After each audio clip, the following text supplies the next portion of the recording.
Hello, welcome to my channel. Spring na naman, so marami na naman tayong gagawin ngayon. So tama-tama to para sa nananapit na summer. Tingnan natin kung anong mga gagawin dito.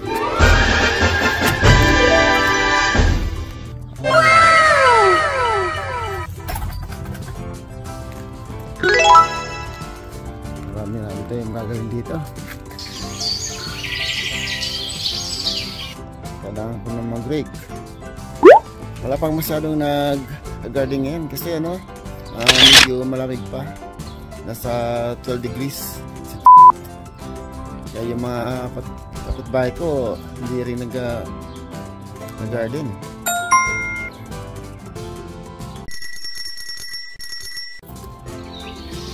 Yan ang puno ng mga kapitbahay ko. Yan. Ito naman yung puno namin. Kaya lang yung dalawang puno na yan,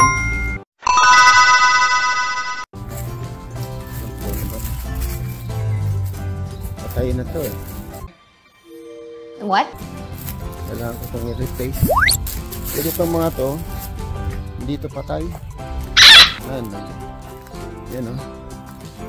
Sisimula na siyang mag-flower o. Ito naman rose. Yan, kuhahin na sila. Ito yung mga klaseng shrubs. Yan ang tulip ni Miles K. Yan, tumutubo na. Yung mga tinatawag na perennials. Bukod doon sa apple trees, sa party na to, meron dito ibang dalawang klaseng berries. Yung blackcurrant berries. At sa area na to, meron dito isang cotton berries.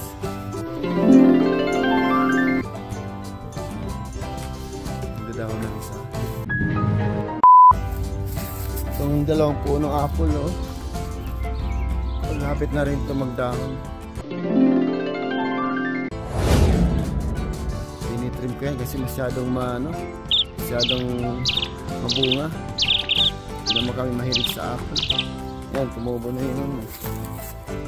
Perennials. Halos perennials ang itinatanim ko rito. Kasi pag seasonal kasi, kailangan pang bumili ng bumili. Hindi katulad ng perennials. Process ang tumutubo. So, medyo nakakatamad pa rin mag-garden ngayon. Malamig pa. Tayo muna natin kahit mga 18 degrees man lang.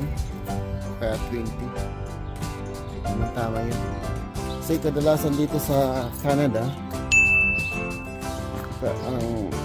mostly ang mga tao nasa likod tuwing summer.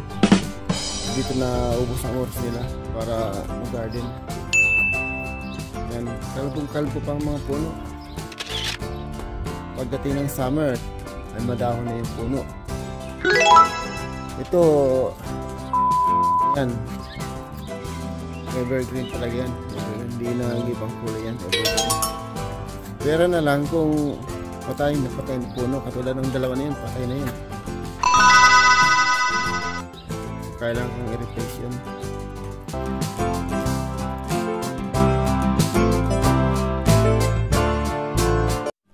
One week later. Tingnan mo yung trees, nag-bloom, parang flower. Yan, sabay-sabay yan. Lahat ng trees, ganyan. Medyo maingay lang, nag-mower yung kapitbahay namin.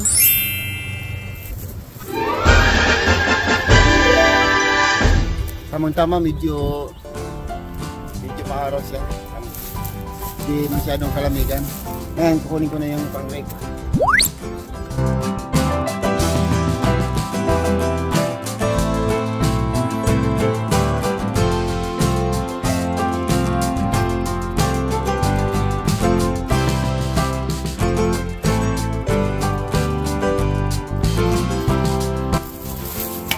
Dalawang rake pang rito.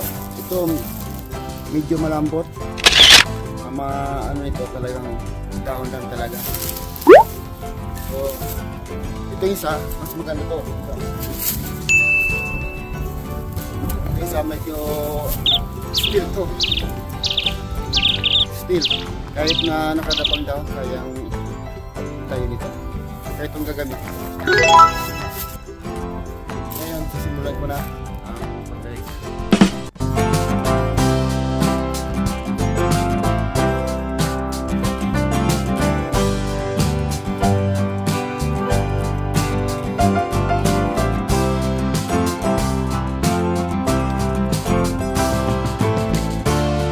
Mahangin.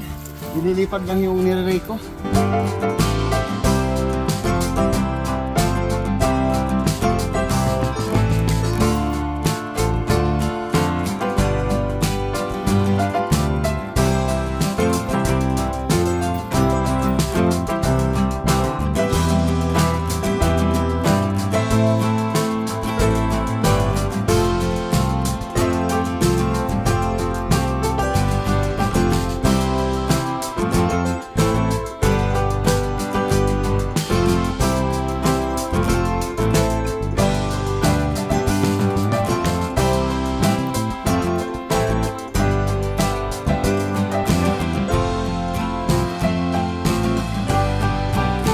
Yan, tapos na oh. Hindi sa kalinisan, pero kasi mahirap mag-rake ngayon.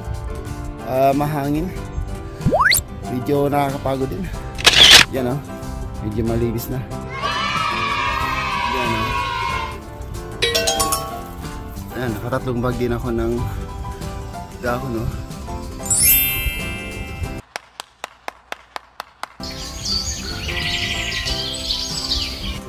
Minsan nakakapagod din magtrabaho dito sa likod.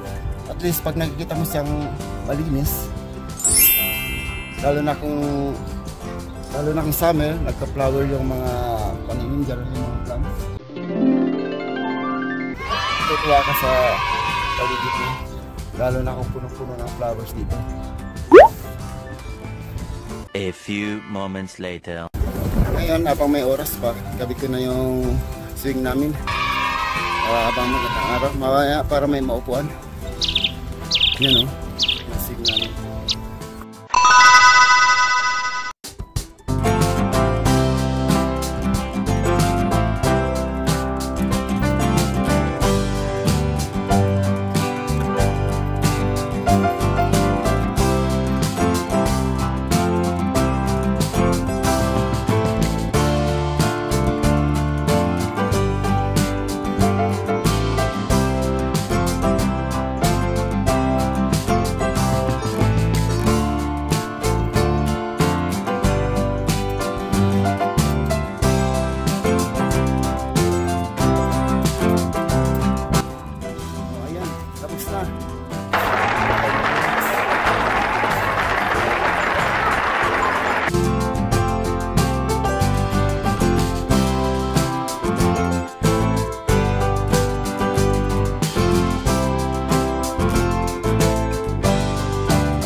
Kapagod din, pero at least masaya. Pag-relax na. Tuwing hapon nandito ko. Kasi ito ang pinaka-magandang oras. Kasi minsan maulan. Minsan hindi naman, pero at least kahit hindi, nakakapag-relax ka. If you like this video, just click like, comment, and subscribe. Bye for now.